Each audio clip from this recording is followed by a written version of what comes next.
our beloved friend, the amazing guest that is here with us on our deep listening conversations today, Dr. Gail Parker.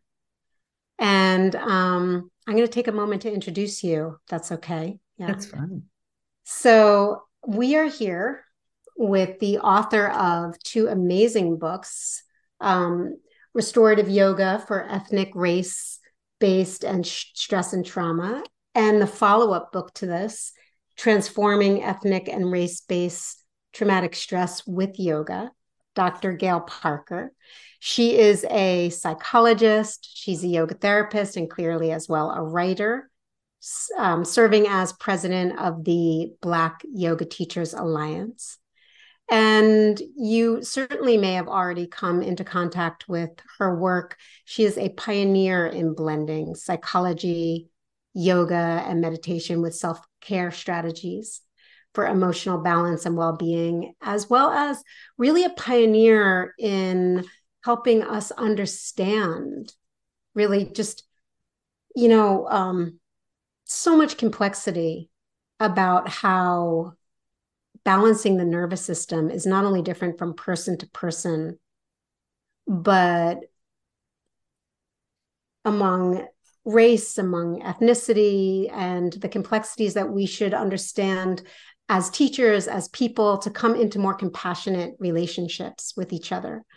So we are going to take a deep dive into this in a moment, all things about not only Dr. Gail's work, but how we love to have conversations about this work. It's just brilliant and beautiful. And as I mentioned earlier before we got on, I do have prompts and questions that I would love to ask and share. But if this conversation, if you get inspired to pull us off in any particular direction, you're always welcome to. And I would like to start, if I may, with saying happy birthday. Thank So, you. Appreciate it. yes, we are so privileged and honored and joyful to be here celebrating your birthday together today. It is my honor and privilege as And well. I'd love to Share it start with with you. Yeah. how are you today on your birthday morning? I am so happy. I mean, I'm just happy to be here, to be celebrating another birthday, to share it with you and with whomever is listening to us. I'm happy. It's written all over my face. I can see it. And I And can feel it. is there anything, before I sort of veer into a direction that I have in my head, Yes. is there anything that you'd like us to know in this moment? Is there anything we need to know before I drive down the road? And not really, other than to engage in the practice of deep listening. I mean, that's one of the things that you and I do with each other. And I'm happy to share that practice with others. So, Yeah. And that's really how we got here. You and I entered into a relationship of deep listening. And I I am was so going to say, even before we knew that, because I've told you before that I found your book, Deep Listening, and utilized it in my teaching of restorative yoga and my practice of restorative yoga. And because everyone doesn't regard deep listening as the same thing. It's more than using your ears to hear what somebody has said.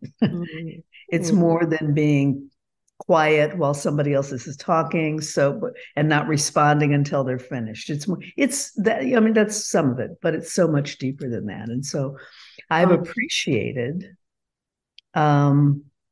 knowing you through your book first.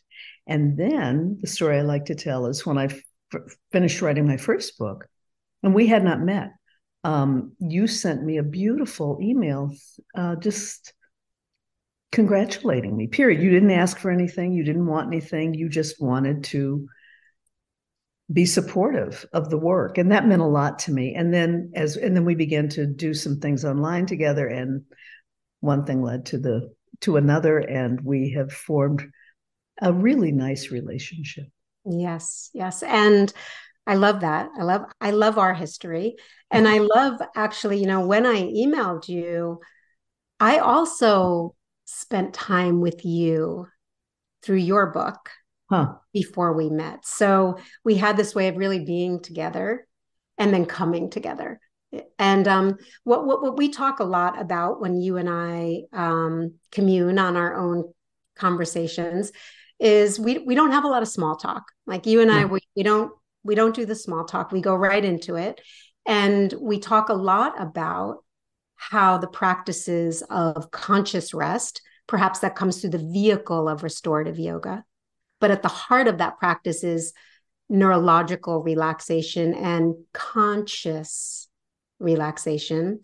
And we talk about how that practice, coupled with self study, create the conditions neurologically and heart centered wise and through expanded awareness. It sets the condition for not only more compassionate relationships with ourselves and each other, it sets the conditions for us to be better able to respond in the present moment to whatever the conditions are, inner Mm-hmm. or outer.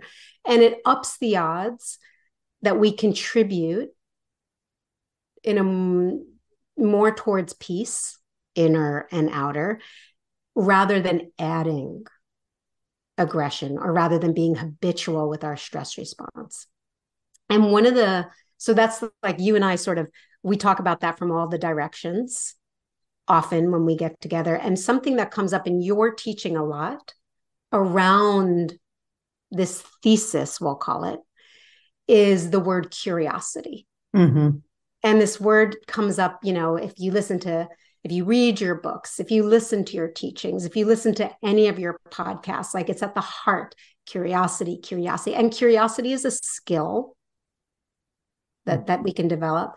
And what I would love to share a little bit, because you talk about curiosity both as a psychologist and a yoga teacher and a human towards peace and all the things. I'd like to ask you, can you share more about how calm and how curiosity is so central to your teaching? I'll So, pull out. Oh, okay. So go ahead. oh, go ahead. No, Well, no, I no. pulled out something that you wrote, just a terse sutra, I'll call it. Um, I think maybe I actually heard you say this rather than write it, but you wrote, you can make someone else feel safe when you are curious rather than judgmental, assuming, or indifferent. That's right. Yeah. And curiosity, one of the things that's coming to my mind, and I don't know, I'll try to explain it. I'm not sure that I have words that will do what I'm thinking about justice, but curiosity is not the same as interviewing somebody. It's not about asking questions that, under the guise of curiosity, they can sometimes feel intrusive um, or lack a sense of connection, really, with the person. Curiosity for me involves really, really, really wanting to understand and know someone. And you don't do that, I don't think, by asking questions that come to mind. I don't know if Yes. okay. This totally keep going because Well, it's a state of consciousness. It's like really wanting to get to know someone. Really want not to get to know the facts, not to get to know the info. It's not pulling information out of someone. It isn't yeah. about it's about connection. It's a willingness to connect. Oh, here we go. All right. Takes me a minute. Eye to eye, heart to heart, knee to knee when we're sitting across from each other. It's that. And that energy shows. You can feel it. You can tell the difference between when somebody is just asking you questions to get information as contrasted with sitting with someone, having conversation because you really are interested enough in getting to know them to spend time. Yeah. Yeah. And then Beautiful. that also means that you have to be vulnerable as well. So you're not the Mhm. interviewer. So vulnerability is a beautiful word. Mm-hmm. And the reason I pulled out a lot of the questions that I have is because it's pointing us towards how to be together. Like the question, so we know this work is inner work. We know this work is self-study, and we'll get to that in a moment. But it's all in service of being together. And I love that you just used, vulnerability, curiosity. We don't often think of curiosity as vulnerability, but it is a willingness to not know Mm-hmm. and Mm-hmm. a willingness to like be open to without expectations. And you have so I'll frame this story. Last night we gathered for a funeral of a family friend, and there were different moments where we had the opportunity to be in different conversations. And we had a conversation on the way home in the car about your quote, because I was preparing for this, and there was something I pulled out and I want to read, which really lent itself to curiosity and understanding. First of all, you have a teaching that we don't have to agree to experience understanding. And so you wrote, harmonious relationships require awareness, not agreement. The search for agreement leads to arguments because it invalidates the other person's perspective. Whereas the search for understanding dissolves the barriers that result in discord and harm and allows us to get to know one another. This harmonious relationships require awareness, not agreement. And really, curiosity and awareness, vulnerability, they can all be in there. But tell us more about what it might look like to have understanding rather than agreement. Or what do you want to add to Well, I that? think agreement is one aspect of relationship. We like to be agreed with.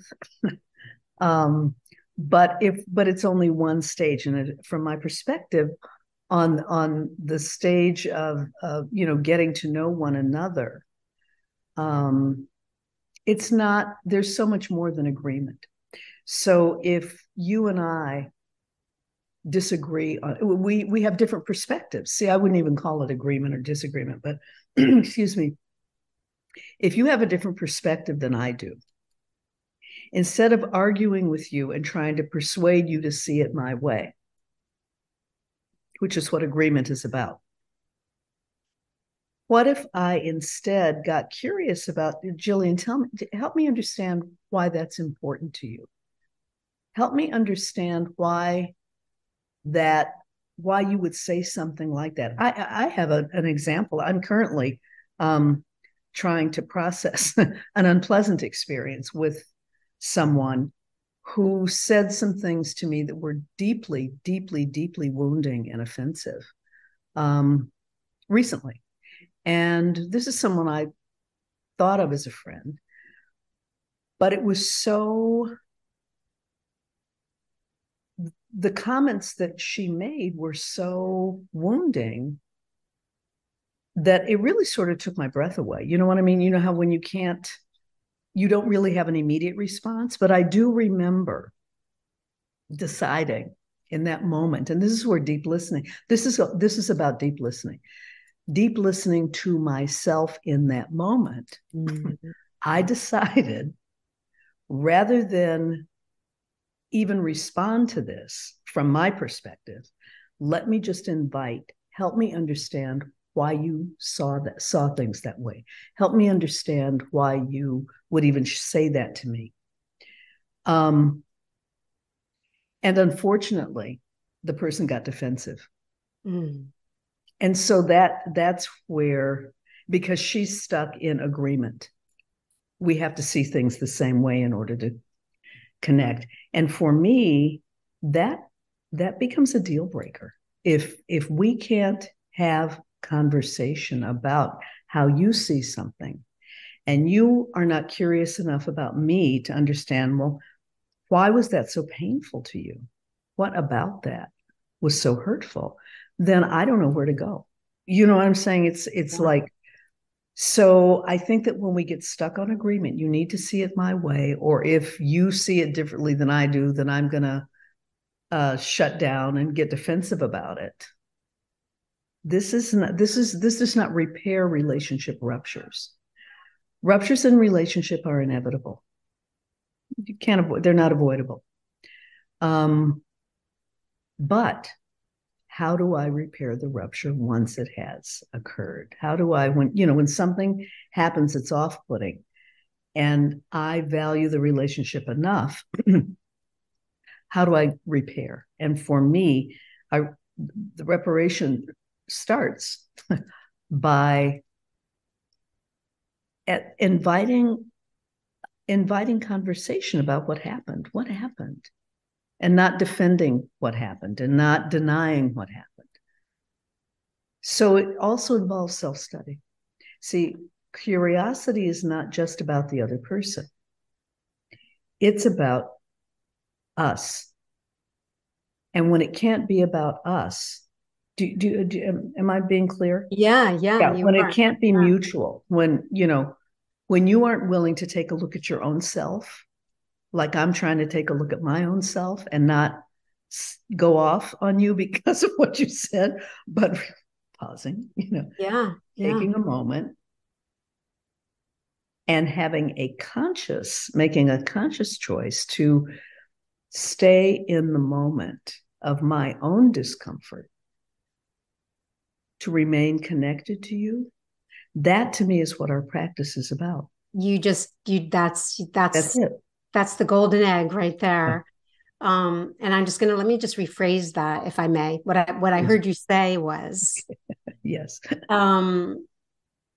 When we can be curious enough to stay conscious and self-aware, we can be with ourselves and our experience as we are with the external world, the relationship, the other person, the world events, the world around us.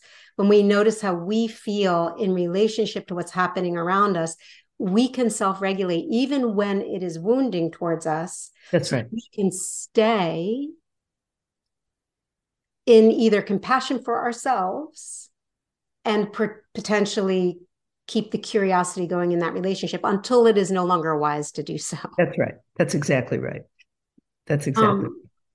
And that was really beautiful. And that really, it sounds like we're talking about how are two people talking outside on the street, but that is actually what's happening in our practice on the mat, even in a restorative pose or relaxation pose. So I'm going to back up a little bit and just talk about, curiosity and self-awareness, the ability to self-regulate. We know from our studies from being, that neurologically, we do need some level of safety in order to open to curiosity and open to self-awareness. Like they sort of coupled, like curiosity furthers relaxation, relaxation furthers curiosity. They allow each other to expand. And you also, another cornerstone of your teaching and your sharing is that, if we're talking about relaxation and restoratives, and that's where we can learn to practice safety, not all beings feel safe in stillness. That's right. So I just want to frame this for a moment and then ask you, to share more about that, is that we know that all humans hold some level of tension and trauma in their bodies, and that there's pain in our bodies and minds from this morning, from our conversations yesterday, the last year, the last 3 years, our lifetime. But what we don't commonly know, it's not as commonly understood, is that we also carry inherited tension and trauma, and that it's in the body. It's not just an idea. It's not just, oh, yeah, I must be because it's actually in our genes and in our bodies. And your work is really groundbreaking, along with a few other pioneers in our modern practice on the mat. Resma Menikoff does a beautiful work with this as well.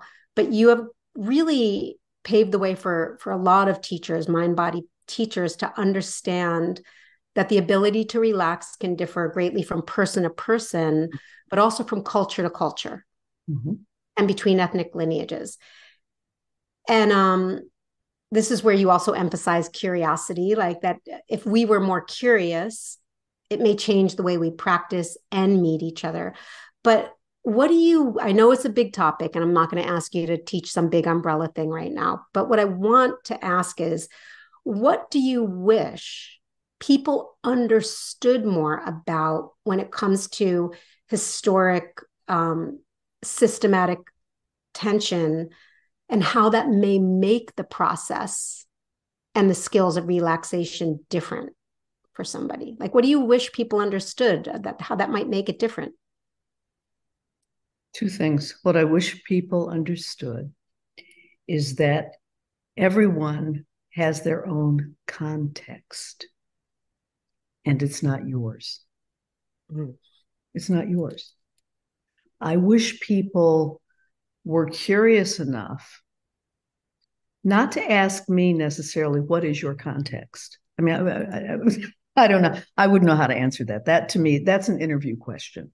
That's an unskillful question. Well, what is your context? I wish people got that we're not all having the same experience here. We just aren't. And I wish people were curious enough to understand, what's your experience?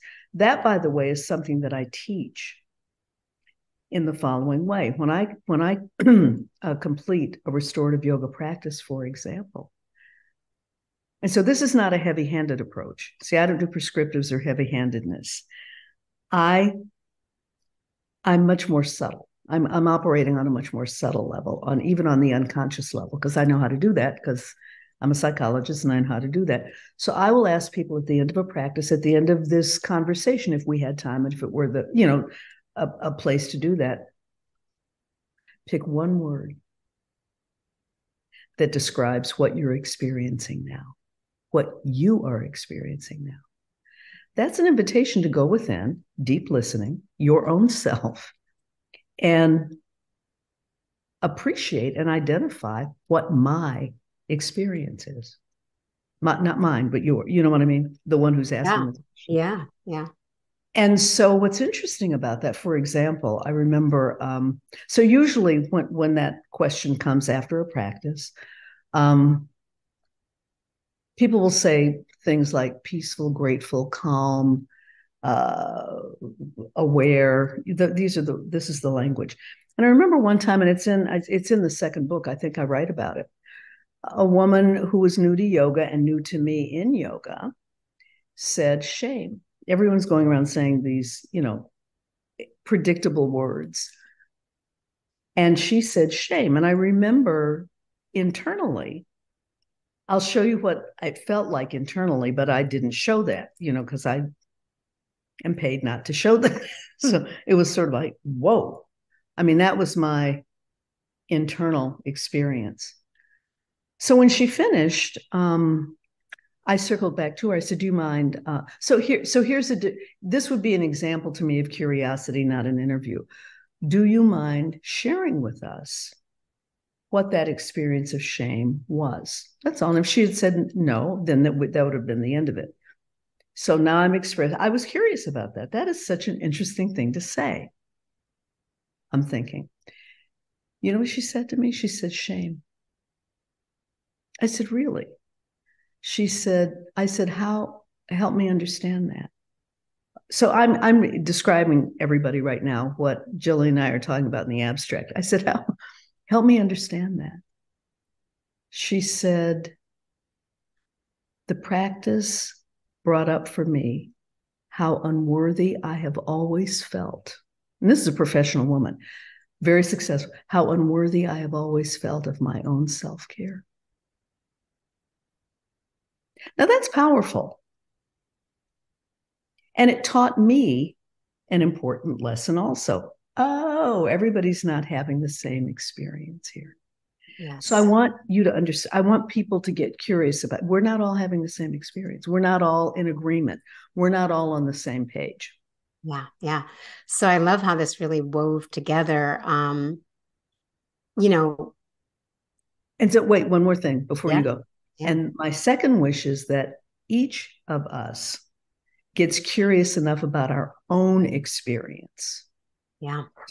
Before you ask that, before you ask anybody else what their experience is, my mother always said, never ask someone to do something that you yourself are not willing to do. So we have to get curious about ourselves. That's probably number one. And we're not. My experience is that we externalize so much in this culture that it is rare. It's the rare person who is curious about herself or themselves. So may I say one more thing? I know we're okay. Yes. No. So another client who came to me, she was, this is when I was practicing as a psychologist and weaving the practices into, what I'm sharing with my clients. She was the lone survivor of a fatal car crash. She was the bionic woman. Everything was metal inside of her jaw, her femurs, her everything. And she was refusing to cooperate with her continued physical therapy. So I was called in to offer some psychological support because people were worried about her. And so the first thing I always ask is, why are you here? And how are you hoping I can help? And if I were doing yoga therapy one-on-one, I would ask the same thing. And then I wait because, you don't always know why people are coming. You just don't. And she said, since my accident, I become a new girl. This woman is about 55. Since my accident, I become a new girl. And I want you to help me get to know her. Isn't that powerful? I mean, that I got chills feels that right now. Yeah. Every time I say it, wow, what a gift that was. Most people are not coming to yoga or coming to psychologists with that level of awareness or that desire. I want to get to know myself. I want to get to know the new me. Yeah. So I think that I wish every single human being in the world would do that before they tried to get to know who I am. I want you to get to know who you are first. Yeah. Yeah. Which we have to do in relationship. You can't do it all by yourself alone. Yeah. But if we approached each other with that's the curiosity that I think we would love to see people develop. Yeah, I'm gonna add on to that in a moment, but I want to share a secret. Okay. As a yoga teacher, this is sort of yoga teacher to yoga teacher now. And if there's anybody who's listening who works with people in a healing environment, but when I started teaching in the early 90s, I finished a class and would say, now notice how good you feel. Right. But I quickly, because my work has been therapeutic for so long, it was very common to ask people how they were doing after practice. Mm-hmm. And every eighth answer that had something to do with home and safe and secure and relaxed was despair or sadness or anger. Like it never fails to come up in a group. Mm-hmm. And that person also talk about, curiosity and making them feel safe for having a different experience is so important. And it brings me back to understanding and not agreement, because as a teacher, as a young teacher, as a naive teacher, you want people to feel good. Mm-hmm. You want anybody to feel good as a person in service, like that deep longing for other people to feel good. But when it's not in agreement, it's somehow reflective of I failed. Oh, yeah. Right? Like I failed as the teacher, I failed as the person. If you don't agree with me, it's a power play. If you don't agree with me, I'm the one who's failing. Not a power play, but you know what I'm saying. But I really appreciate that you brought up uh being with that with curiosity and even asking, you know. We'll see what a person, especially a wounded person, and I believe that it's more than a belief. I know that we are living in a world right now of unhealed trauma, which is why we are seeing all of the acting out that's going on globally. And in this culture, the context of American culture, our tendency is let's put the past behind us and move on. You can't do that. In yoga, you can bury the past, but we call that samskaras, don't we? The stuff that you couldn't tolerate experiencing, you find a way to make it go away. But guess what? It never goes away. And it's just waiting for an opportunity to bubble up and come out, and then we push it down again. And then we push it down again. This is not healthy because this energy that wants to release. So, for example, I've just told a personal experience without detail about something that happened between a friend of mine and I that was very painful to me. I allowed myself to feel it. I didn't pretend I didn't. Did I try to pretend? I tried to pretend that it wasn't a deal breaker. It took me a week to realize, you know what, this is a deal breaker. And then I felt the grief and all of that. I haven't said a word to anybody yet because I'm processing my own experience first. And then I'll express myself when I know exactly where I'm coming from, not when I'm in the middle, except for my family. And then they get to hear all of it. They get to hear the process and I drive them crazy. And, we all need somebody, to talk to.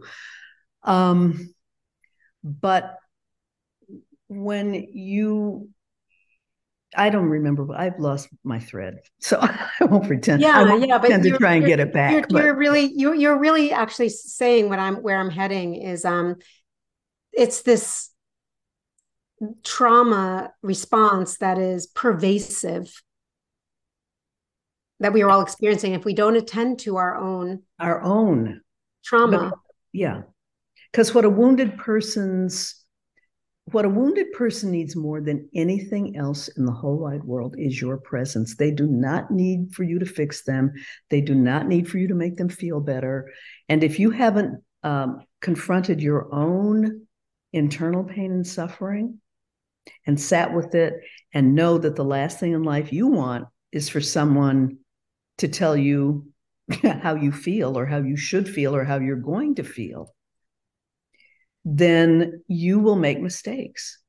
All you have to do, easier said than done, is be present, and a phrase we like to use in the yoga world, and hold space for the pain and suffering that is being offered to you. It is a gift when someone offers you their pain and suffering. Not when somebody dumps on you, not when they treat you like the trash disposal where you're supposed to do something or just accept all this stuff that's coming at you. But it's a gift when someone comes to you with their heartache.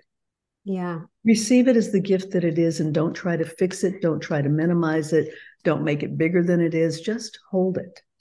And yes, that is the practice we're doing for ourselves. That's right.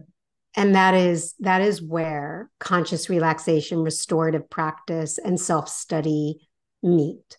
And that is that same wish that we have to expand our window of tolerance and develop our capacity for curiosity and hold compassionate presence for other people is really possible when we can do that for ourselves. And we talk about this a lot off camera or in our own private camera. Yeah. But that's at the heart of both of our work. And especially I'd like to read something that you wrote that emphasizes this. You wrote, "Our task is not to teach the unconscious to become conscious, Our task is to become aware of and make conscious our own unconscious behavior. Right. That's I it. love that. Our task is not to teach the unconscious to become conscious, nor is it possible. But that is so beautiful and so powerful. And of course, it reminds me of your Serenity remix. Yeah, I love my Serenity You're remix. going to have to share that, because what's Okay. the talk without you sharing that? Okay. All right. So here's the thing, though, before I share that. How do I become conscious of my unconscious behavior? Well, I'll tell you something. It's really interesting. If you get away from all of the, the psychological theories, et cetera, Paramahansa Yogananda says you start paying attention to it. He said the unconscious is that which we are not paying attention to. That's simple, isn't it? That's simple. Yeah, I think, oh, I like that. It's true. That's what the unconscious is. It is not a demon inside waiting to grab a hold of you. And, it's not a monstrous thing. It's just what you're not paying, what you haven't noticed. So we need other people to reflect to us sometimes our unconscious behavior, in order for us to become aware. So again, this is not work we do alone. This is work we do in community, in connection. That's the whole point. So I think that self-care, we spend a lot of time talking about self-care. Self-care is community care. I'm thinking of Indra's net, we're all interconnected. We're not separate and apart from each other. And I think we're seeing this globally. If you're paying any attention to what's going on in the world, we're all connected. None of us is immune to suffering. We're not. We just aren't. And so how do we manage our own pain and suffering? And how do we use our own pain and suffering ultimately to be a healing balm for others? Yeah. I think that's really important just to pause on for a moment, because the language in our communities of collective healing is so common right now. And it is the aspiration. It is the aspiration, but it can return us to the belief that self-care is selfish if it's not phrased and talked about in context. And as a student of Pema Chodron, and all of the work is done internally with the aspiration and the intention to be able to be out in the world and meet others that way, to be of service, essentially. And this brings us full circle to our conversation with curiosity and not understanding over agreement and compassion. And if we can be a safe space inside ourselves, we are inherently going to be more of a safe space for other people to feel present in some way. Which I think and I teach this, and I will teach it when we get together again. But so we learn about creating safe external spaces for people, where how to make the room safe, how to be in connection with each other. We teach that. We need to teach, and I do this too, and I will do this when I teach in your program. We need to teach people how to feel safe within themselves.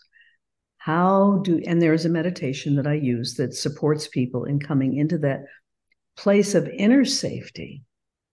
When you have a sense of inner safety, even if it's like 2 seconds, you're not as afraid to rest. You're not as afraid to go within. You're not as afraid, that you can be your own safe place. I mean, to me, that's also really, really critically important, because we tend to be a very self-critical culture. Yeah. And, which brings me, I want to get to this. We'll finish with the serenity prayer, but I want it, but just what you just said, because I feel like that inner safety, that inner space, that inner relationship. I wanted you to share the story about when your son was 5 and he helped you experience the wisdom of love. Oh, You wrote, "You can survive without love, but you cannot thrive without it. Love is the deepest longing of your heart. It is your nature. It is who you are." And then, of course, you had your guru son really give you that teaching. so I'm gonna take him from 5 years old when he first said the words to me I'm about to repeat to when he was about, I don't know how I was. It was my 60th birthday, so I don't know how old that made him. I mean, I think I was probably he was a young man at the time. He calls me up, so I get this package in the mail, and I was talking to a friend on the phone. So package came in the mail, and she said, "Oh, what is it? What is it? What is it?" I said, "It's from Jason. It's probably a birthday present." I open it up, and it looks like a little miniature red jock strap. I said, "I don't know what this is." She said, "Huh, that's interesting." So later he called. I said, "Jace," I said, "I got this thing in the mail. It was like a little miniature red jock. They weren't supposed to send you that. I told them not to send you." He's not capable of saying, "I don't know, Mom. Yeah, I told you not to." Blah blah blah blah blah blah. I said, "Well, what is it?" He said, "I got you an iPod, a Nano." A what? I'm a what? He said what it was. I'm thinking, because I had asked for something special. So I didn't know what that is. I didn't say it. I didn't say it. I didn't say it. Oh, I said, he said, "Mom, it's wonderful. You'll be able to wear it and listen to your favorite music when you work out." I said, "Oh, Ah, thank you so much." I still didn't want it. "Oh, thank you so much." It was the thought that counted. So the thing comes. He said, "Call me when it comes." All right. They're supposed to send it together. So it comes the next day or something. And it's this little silver thing that, have one. and I'm thinking, they have since been recalled, by the way. But I saved mine because I called him and I said, "Oh, honey, it came. Thank you so much." He said, "Did you turn it over and read the inscription?" I said, "No." He said, "Turn it over, Mom." Now, this is what he said to me when he was 5. I'm trying not to cry here. He said, it's inscribed, "I love you, Mom. You are love."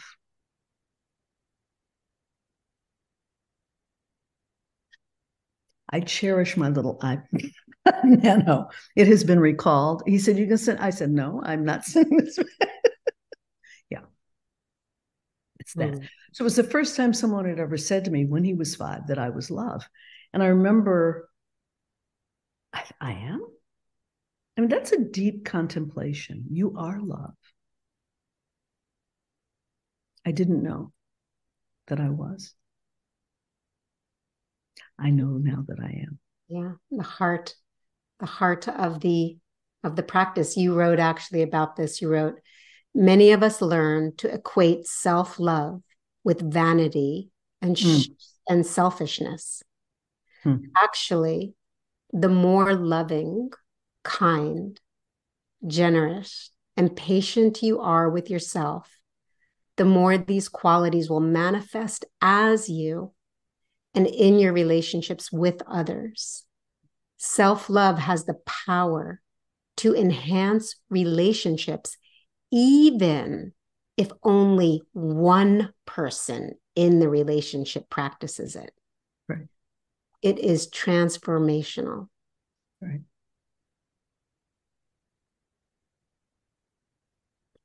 Actually, the more loving, kind, generous, and patient you are with yourself, the more these qualities will manifest as you and in your relationships with others. I might say on your birthday Yes. that you are such a present Mm. to Thank all you. of us, and that you clearly have used your time on the planet to learn how to practice Mm. loving, being kind and generous and patient with yourself Right. so that you can be that Yeah. on the planet Right. and in your relationships. And that is self-care transforming into the fruit of self-love, which really allows us eventually you to do what you can do in the garden in front of you for collective healing. And I thank you. You're welcome. Thank you for that feedback. That's what I mean when I say we mirror one another. So what mirror do you want to hold up to the people that you're with, you know? So thank you. Thank you. Thank you. That's a beautiful birthday gift. Yeah. Yeah. Well, thank you for giving us the gift of the fruit of your practice. My father used to give us presents on his birthday. So if this is the gift that I'm sharing, thank you for inviting me to. Yeah. Do you want to do the serenity? Yeah, let's do it. Want to do a call and response, or you want me to just say it? I would love to do a call and response. Okay. So the way I usually start this, for those of you who may not have heard me share this before, is, do you know the Serenity Prayer? So I'm going to ask you, Jillian, can you recite the Serenity Prayer? Well, as long as you lead me. Okay, good. Can you do it? Can you say it? The Serenity. Well, I know it. I do, but I know it because I know you. Oh, okay. I've learned to recite it. Okay. Through my love for you, I have learned it. Okay. So most people will say, yeah. And then I say, well, recite it. And then they say something like Jillian has said, but more accurately, something like something about grant me the ability to accept things without changing that, you know. So then I laugh and then I say, okay. Yeah, I heard you do it on a podcast. I heard you do it on a podcast recently, and there was two women who were trying to recite it, and they're like, "Yeah, we know it, we know it." And then you never do. Through it. Yeah. So now that I've said all of that, let me see if I can remember it.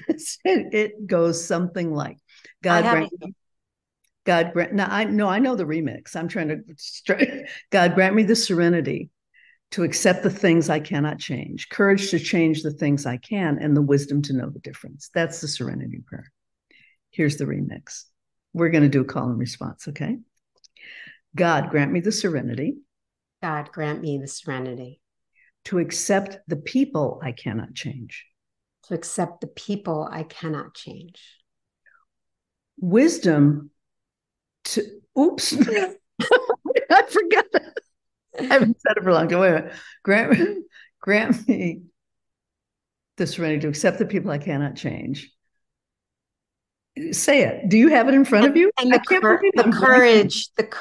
courage to change the one I can. And the wisdom. And the wisdom to know it's me. Sorry for messing that up, everybody. Yeah, that's what it is. God, grant. I have cheat notes right here, so I get to read it. So, God, grant me the serenity to accept the people I cannot change, the courage to change the one I can, and the wisdom to know. It's me. And that includes even when you're teaching someone who is suffering and you want to fix them. No. If I feel that impulse to fix, that's where I need to exercise restraint, because it's normal to want to do that. You know, that's where I need to that's where I need to do some deep listening and curiosity. Take a breath and be still, and just be still, and allow them to have their pain and suffering. If you believe in the practices that we teach, it will not last forever. It won't. It doesn't. People find their own way to peace. You don't have to do that for them. But if you haven't found your own way to peace, if you aren't on that path, you can't help somebody else find theirs.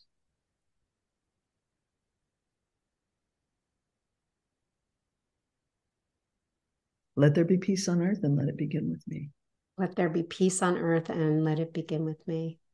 Yeah, I think that's a beautiful way to close. And I'll just ask, do you have anything? Well, first of all, I'm so excited and honored that you'll be teaching a module with us in my training in February. But do you have anything else that you might want to share that's coming up, or where can people find out what they might want to know about, besides your books that everybody should definitely have? And you're great on all your podcasts. It's really worth, if anybody was at all enjoyed any aspect of this conversation, just go on podcasts and type in Dr. Gail Parker, and you'll get a lot of different podcasts to listen to. They're all worth your time. Thank you. Anything else you want us to know? No, not really. Just, those of you who are interested and able, take Jillian's teacher training. It's wonderful.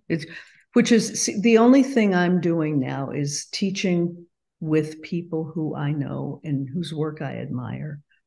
So I don't have a platform of my own where I'm doing independent teacher training. So I'm on faculty at Kripalu in their therapeutic yoga school for using these practices for emotional balance. I do your podcast, your trainings for as long as you invite me to do those trainings. Always. Yeah. So I'm not doing a lot of public stuff. So, all right. I can't think of anything. I'm doing a lot of interesting work now. University of Minnesota has invited me to be a consultant on a research project that they're doing on sleep disparities. Mm. That's a good topic for everybody. It's a real good topic. Yeah. So those are the kinds of things I'm doing. I'll be interested in hearing more about that and how. Yeah, we'll talk about it when we have some time. So yeah, that's great. And I hope you have a beautiful birthday. And I just really want to reiterate, your beautifully well-lived life is truly a blessing for all of us. Oh, thank you. That's such a gift. Thank you. Thank you. All right. Well, I can't wait till next time. And I just see some thank yous popping up in the chat. And we will follow up with an email. So if anybody has a question that you want to pop in or email over to us, we'll make sure Dr. Gail gets that. And we'll place that somewhere else. Beautiful. We have some. I'm looking at the chat. I have it open. Yeah. Nice. All right. Anyone have anything on their mind that you have a question about? We'll take one question if there's anything on the tip of anybody's tongue, or feel free to email. All right. I think we'll close up, and if anything comes in, I'll make sure you get that. Thank you. All right. Thank you. Have a beautiful day. Well, thanks. Bye, everybody. Thank you. Take care.